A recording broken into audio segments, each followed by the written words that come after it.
രാവിലെ തന്നെ എൻ്റെ ബാൽക്കണി തുറന്നപ്പോൾ ഞാൻ കണ്ട കാഴ്ച ഇതാണ്. കോഴിയും മക്കളും. മാൾട്ടയിൽ കോഴികളുണ്ടോ ചോദിക്കുന്നവരോട് മാൾട്ടയിൽ ഇഷ്ടം പോലെ കോഴികളുണ്ട് കേട്ടോ. വലിയ കോഴിയുണ്ട്, കുഞ്ഞെ കോഴിയുണ്ട്. ഒത്തിരി പേര് അതിൻ്റെ അടുത്ത് നിന്ന് കൗതുകത്തോടു കൂടി ഫോട്ടോ എടുക്കണമെന്നല്ലാണ്ട് ആരും തന്നെ ഒരു മണി ചോറ് പോലും കഴിക്കാൻ കൊടുക്കണില്ല കേട്ടാ. ഇത് കണ്ട ഞാൻ എന്ത് ചെയ്തു, നേരെ ബാൽക്കണി പോയിട്ട് കുറച്ച് അരി എടുത്ത് കോഴിമടി മക്കളുടെ അടുത്തേക്ക് വന്നു.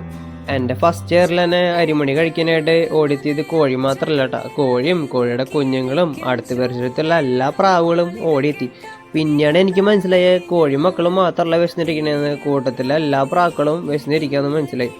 ഇത് കണ്ട് എൻ്റെ മനസ്സിലെ നന്മയുള്ള കേരളം ഉണർന്നു. അപ്പോൾ എന്ത് ചെയ്തു, വീണ്ടും കുറച്ച് അരി എടുത്ത് വന്ന് എല്ലാവർക്കും കൊടുത്തു. എല്ലാവരും ഹാപ്പി, ഞാനും ഹാപ്പി, അവരും ഹാപ്പി. എന്നെക്കാട്ടും കൂടുതൽ ഇവർ അടിപൊളിയായിട്ട് സ്നേഹിക്കുന്ന ഒരാൾ ഇവിടെ ഉണ്ടായിരുന്നിട്ടാ. പക്ഷെ പുള്ളിക്കാരൻ പബ്ലിക് സ്ഥലത്ത് വളർത്തുന്ന കാരണം പുള്ളിക്കാരൻ്റെ ശ്രമം ഗവൺമെന്റ് ഉപേക്ഷിക്കാൻ പറഞ്ഞു. ഇവരുടെ ഈ കൂട്ടത്തിൽ നല്ല ഭംഗിയുള്ള കിളികളും താറാവുകളും വരെ ഉണ്ടാകുന്നിട്ടാ. പക്ഷെ അവരൊന്നിപ്പോൾ കാണാനില്ല. എന്താണെന്നറിയില്ല, ചെറിയൊരു പീസ് ഓഫ് മൈൻഡ് തോന്നുന്നുണ്ട് എനിക്കിപ്പോൾ.